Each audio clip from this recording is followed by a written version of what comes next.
Le fait que toute l'humanité reste confinée et bien contrôlée, pour éviter la propagation du supposé virus dévastateur, n'empêche pas pour autant que des politiciens et des célébrités, comme si de rien n'était, partent en vacances dans leur résidence d'été.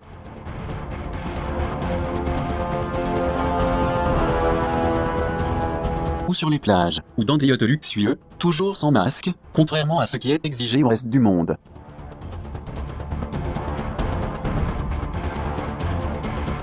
Ces célébrités, ces politiciens, auraient-ils le privilège d'être naturellement immunisés contre le virus ?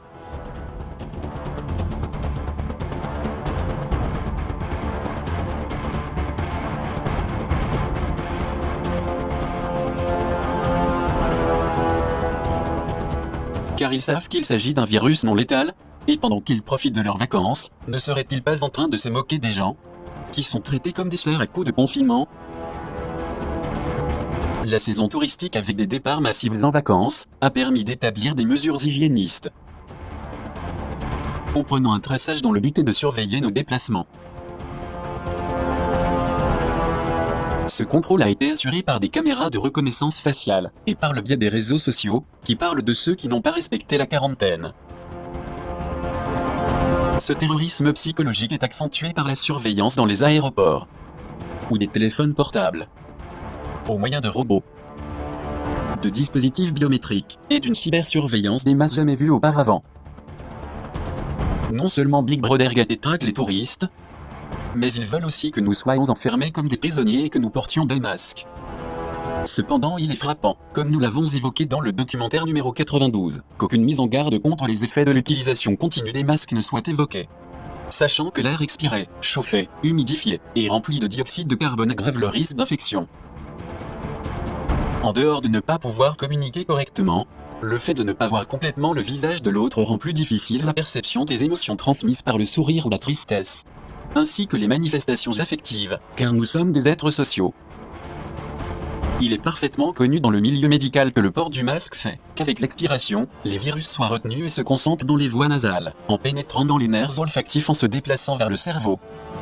Cela provoque également de forts maux de tête, ainsi qu'une hypoxie ou oxygénation réduite du sang, à cause d'une surcharge du sang artériel en CO2, ou hypercapnie. Voici comment sont créées les conditions favorables au développement d'agents infectieux comme les bactéries et les virus, donnant lieu à des éruptions cutanées, des allergies, des dermatites ou des plaies, sources de germes qui se répandent partout.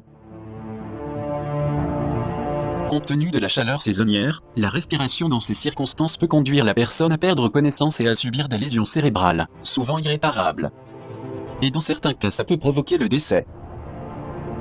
De nombreux médecins qui refusent de se soumettre aux intérêts des gouvernements confirment que l'utilisation obligatoire du masque destiné à la population en bonne santé constitue une atteinte à la santé publique, à la dignité et à l'intégrité personnelle. Quant aux gants jetables qui ont fait tant de dégâts, on sait qu'ils sont à l'origine d'irritations, de plaies, de dermatites, avec des risques d'infection dus à la sueur et à l'humidité, qui favorisent le développement de bactéries. Cependant, ils ont été rendus obligatoires dans certains moyens de transport, dans les usines comme l'industrie alimentaire, dans les restaurants pour la manipulation des aliments, ainsi que chez le personnel soignant. En dehors de ces graves atteintes à la santé, pourquoi a-t-on interdit aux enfants de faire du sport dans les terrains de jeu et autres aires de loisirs en plein air pour s'amuser, jouer, se divertir, crier ou applaudir comme ils veulent? Est-ce pour éviter de nouvelles infections comme on dit? Ou est-ce plutôt une façon de réprimer leur spontanéité et leurs caractéristiques naturelles, traumatisant ainsi ceux qui sont le futur de l'humanité? De même, le virus présumé, similaire à un spectre ou chimère, a décidé de reporter les réunions d'été en famille dont beaucoup rêvaient à la fin du confinement. Les vacances d'été représentaient pour des millions de personnes l'espoir de se reposer après des mois de quarantaine et une longue attente. Il est évident que l'épuisement s'est emparé d'une bonne partie de la société. Des endroits et des sites à travers plusieurs pays qu'auparavant on pouvait visiter normalement sont devenus des lieux où l'on ne peut s'y rendre que virtuellement.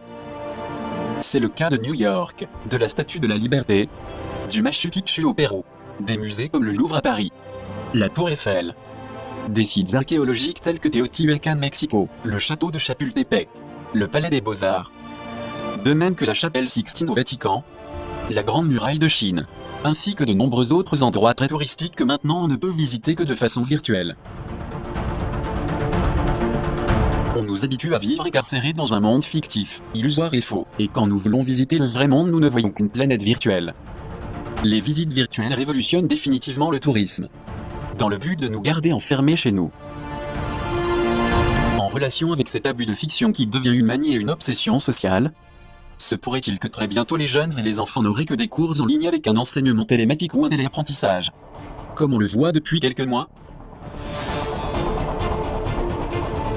Le fait que l'humanité s'enferme dans ces jeux irréels constitue l'opportunité idéale pour que les pédophiles et les entités satanistes, qui abondent de partout, profitent pour accélérer l'installation de la 5G sur toute la planète, tout en se nourrissant de notre souffrance, de notre douleur et des états dépressifs, exactement comme ce qu'ils font lorsqu'ils abusent des enfants.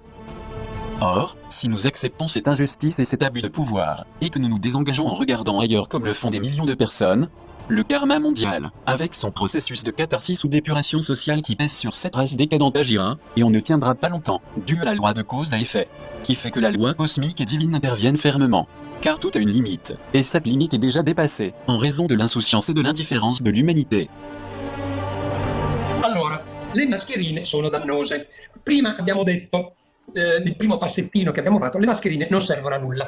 In realtà non è proprio così, sono dannose, ma questo per 3 motivi. Primo motivo, quando noi respiriamo emettiamo del vapore. Con questo vapore noi bagniamo la mascherina. Sì. Bagnando la mascherina facciamo un terreno di cultura molto gradevole per virus, batteri, funghi, parassiti che stanno nell'aria, che si appiccicano alla nostra mascherina. Quindi noi respiriamo funghi, batteri, virus, parassiti a 1 millimetro dalla bocca e 1 millimetro dal naso e ce li portiamo a spasso tutto il giorno.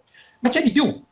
Quando noi respiriamo, buttiamo fuori anidride carbonica, che è lo scarto del nostro metabolismo. Avendo la mascherina davanti, non avendo una respirazione libera, l'anidride carbonica rientra nel nostro sangue, rientra nei nostri polmoni e quindi nel nostro sangue. Rientrando nel nostro sangue, noi andremo a, invece di nutrire la cellula, invece di dargli l'ossigeno di cui ha bisogno, le diamo anidride carbonica e la sua cacca, è lo scarto di cui ha tentato di liberarsi. Tutto questo, oltretutto, porta un'acidosi. Questo si chiama ipercapnia. Ipercapnia vuol dire che abbiamo troppa anidride carbonica nel sangue e questa ipercapnia porta acidosi. L'acidosi è un eccesso di acidità, un pH troppo basso nel nostro sangue. Una condizione di questo genere è l'ideale per certe malattie. Quasi tutti i cancri, vorrei dire tutti, sono contentissimi di ritrovare un'acidosi e questo non va bene.